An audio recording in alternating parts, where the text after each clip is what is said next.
There are so many suggestions being made on what the future of Fortnite competitive should be. Should it be solos? Should it be duos or squads? Today, I have Risker from the 100 Thieves Pro Fortnite roster to help discuss this with me. Risker, how are you doing today, my friend? Hello, everybody. My name is Risker. Nice to meet you all. Very good, sir. Very good. You doing pretty well, though, today? Good day? I'm Looks like doing it's pretty sunny out there. Yeah, it's a little sunny, you can see. Yeah.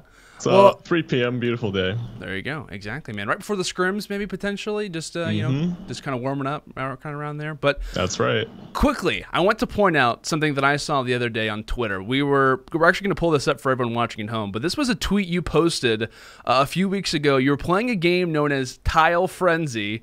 Which you're meant to practice your aim, and you were just showing off how amazing yours is. I think Nadeshot, for those who don't know, the owner of 100 Thieves and previous Call of Duty Professional, commented and said, "What did we just witness? Like, what is this game? Is this the secret behind becoming a pro Fortnite player?"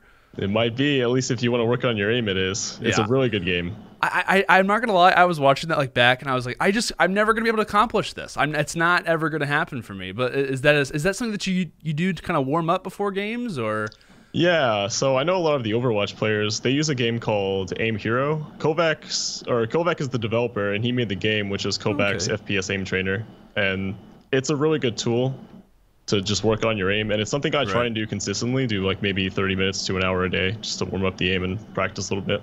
Okay, well, there you go. I'm not gonna lie, I might be doing that. It is the secret. Is it? Okay, just one of the many secrets that I'm sure Risker you maybe have. I don't know, but let's go ahead and get right into it. Right, competitive Fortnite at this point has a huge question mark over it. It's fair to say regarding the future of the format. It just happens to be one of those things, right? Should esports be related around solos? Should it even be equated into duos, or should it be squads? Now, the original idea was that competitive would be based around squads. Is that correct? Is that what 100 Thieves, was that your opinion, Risker, as to what Fortnite originally was supposed to be based around with squads? Yeah, I think everybody in the pro scene kind of was feeling that squads were the way to go, just based off of the way people were playing and how the game was kind of forming at the time. Yeah. Now, what have you heard amongst the players regarding what format is really their preference? Because I know duos or squads has been, at least to my knowledge, it was very early. Squads was kind of like what players like to do. But right now, of course, with the Fortnite World Cup kind of being in the nearby distance, essentially, what is really kind of the go-to, or what are players kind of preferring over the other right now? Well, I can only speak to the people that I've kind of interacted with, which is a good deal of the community. So I think I'd talk for most people, but it seems like everybody really likes squads still. Duos are good, and then obviously solos are fun, but I don't know. I like squads. It seems like a lot of the players like squads. They like hanging out with 4 people and just showing off the teamwork they have as a team. So. Right. Now, walk me through, for those who maybe aren't familiar, who haven't watched maybe the Summer Skirmish, who haven't watched Friday Fortnite tournaments, whatever it may be, kind of walk me basically through how a professional squad Fortnite game goes, because it could be, to a lot of people, it's a matter of, okay, well, it probably has to do with how I do or how I play in custom or early private games and et cetera. But it's much different whenever you get to that kind of, the squad snipes, et cetera, et cetera. Walk me through exactly how does a pro squad Fortnite game go when you guys are hopping in those matches? Right, so you just mean like the general strategy, or just like in general, like the build fights at the end, or like what exactly happens compared to what people might have a previous notion of? Because if you're random Joe 45 and you're playing a squads game, it's going to be a lot different than how the pros are obviously playing it out. Right, so when the skill level is a lot higher, you will notice that squads are pretty much a very big threat, whereas if you were to queue up with your friends in like a normal game, the individual players might not give you too much trouble if you're good, but in squads, everyone's a pro, so that means taking fights with other pro squads is really risky. So in general, people usually try and avoid the fights if they can, and they play pretty defensive, and they always try and go for the circle and get good positioning on the other teams. Yeah, like at least after watching it a little bit, it's been kind of a shocker to me, at least from like the very beginnings of watching squad games, and it's like, well, why are they not rushing out? It's like, well, they don't want to get top 20 essentially, because everyone wants to kind of play that passive role, find those picks, and kind of make it forward. But regarding the current, I don't know, you could say like we're getting ready to hop in, if we're not already in, the spray and pray meta for the time being. How are you feeling about it right now? Because everyone's talking about the SMGs, the compact SMG. I know it's not fun to play, but how are you feeling right now about it?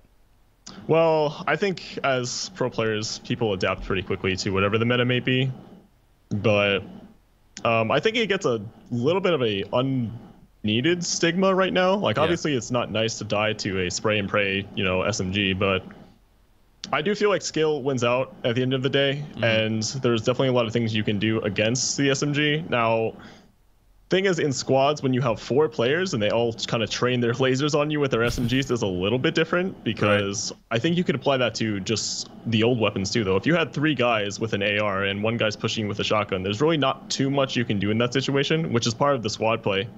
So I don't know if the SMGs are necessarily like a huge problem. I would maybe like to see them changed a little bit or work in a different way, but I think they're okay right now. I think it's just a lot of frustration from people. I think, being in the Fortnite esports community, as we all are, we all can kind of agree Fortnite has so much potential behind it to really be an outstanding esports title. It obviously has attracted people from all around the gaming scene. I, along with you, of course, are just so eager to obviously have those fixes, rather, kind of tweaked now, however you would obviously prefer. But now talk to me a little bit about your team, right? Because I believe you only have 3 official pro players under the 100 Thieves banner. It's obviously yourself, Parallax, and Kenneth. Have you guys been playing in squads with a fill-in, or are you just kind of focusing on duos and solos? What's really the game plan when you guys go into scrims at night? So we actually recently jumped back into scrims yesterday, and it was pretty much what we remembered, but we're still trying to get the chemistry back down to what we had it. We feel pretty confident where we are right now, but obviously we'd like to see ourselves get back to our former glory days. But yeah, we are scrimming with a 4th who will not be named. People probably don't know who it is. Right, just gotta keep that on the low, not revealing it yet, but just kind of keep it under wraps. But I got you, man. We're playing with some different people. We're still looking for the 4th to our squad, so playing scrims gives us the good chance to kind of test the waters and see who's a good fit for us. Yeah, absolutely. Now, I personally have been a little bit worried about this. Just if duos were to become the official format, right, for Fortnite esports, how would the divide work with the squads still being practiced, right? And how it's still heavily favored is squads right now. Obviously, we've talked about it. Squads seems to be what at least most professional teams are at least wanting to have for the time being. But let's say, organizations in their shoes at the moment, if duos were to become the official format, how are organizations going to mend that, essentially? Because then you have 2 teams rather than the 1, right? And then will they be allowed multiple teams in the pro league? And for an organization, very good question there. And it's a matter of, like, do you want multiple consistent duos, or do you want that one super solid team to play? If you have a team of 4, do you want 2 average teams, or do you want one squad or one duo rather to really kind of outperform the other if it gives you the best chance at winning a championship? And I don't know. I don't know how this makes players feel, especially if they could be the lone man out in certain situations. I'm not sure how you feel about that, with just kind of that lingering. I just know there's so many questions kind of at the back of the minds of, I'm sure, most, if not all, pro Fortnite players.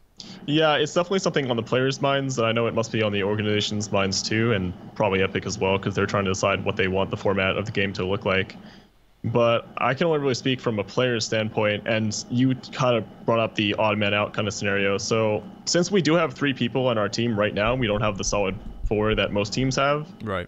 And most teams pick up the 4 for a squad player. Like you said, it gets kind of weird when, if you were to split it up into 2 duos, like, are you allowed to enter the same tournament with 2 people? Like, there might be rumors of, like, oh, they might be throwing the games to their teammates or something, right? That's true. It does feel a little weird to be the odd man out sometimes, when some of your teammates will get invited to things that you won't be invited to, or like if you want to play with somebody and you can't, just because there's one person, you can only play with 2, right, for a duo. So sometimes someone gets left out, and it's not really great for the player. But I think right now everyone's just trying to figure out what the scene will look like in terms of like, if we're doing 2v2, 4v4, is it going to be mostly a solos thing? I think we're all just waiting to see what's going on with Epic and what they decide.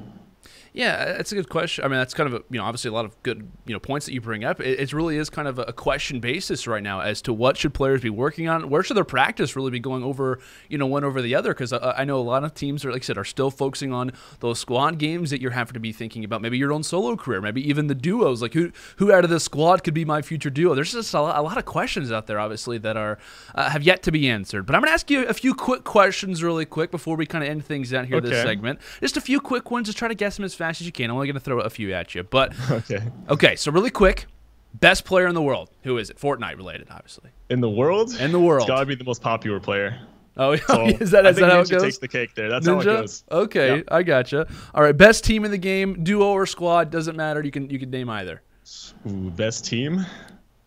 So if we said ourselves, it look really bad. No, So, I wouldn't hate on it. I really like the Liquid guys. Okay, that's solid Team pick. Liquid. Solid pick. They've been playing pretty well in the summer skirmishes as They well. have. If people haven't Very already impressed been by their plays. Yeah, if people already haven't been super impressed by them, I think it's fair to say the summer skirmishes are the way to really kind of show yourself out. But okay, next question: which gun in the game right now deserves a buff the most? Gotta say the burst they are. Okay, I would like to see that. Okay, Do something well. I've been seeing a lot of people give some love to the TAC actually as of recent. So the TAC shoddy. I'm not sure like what your opinion is on that necessarily, but I like the burst thoughts. That's a really solid pick. I'm not gonna lie, I kind of forgot that was actually a weapon in the game, to be honest with you, but it's a solid one. And then last but not least, who's the best player on 100T? Ooh, the best player? I think I had we to have throw to this 1v1 one for at it. We'll see. Okay, Playground, make it happen. Yeah, check out the Playground streams coming up, I guess. That'd be great, man. But of course, Risker, thank you so much for coming on. If you guys are interested, you can feel free to follow Risker on Twitter at 100T_Risker, and also tune into his streams to see him dominate in Tile Frenzy, and obviously on some Fortnite as well at twitch.tv/100T_Risker. But Risker, thanks so much for joining us, man. Thank you guys. Thanks for having me. I'm recording right now. I mean, I could put you on speakerphone. Hold on. Hold. Hey, you made it to the end of the video. Congratulations. Make sure to leave a like for future content. Yeah, we could use that. Oh.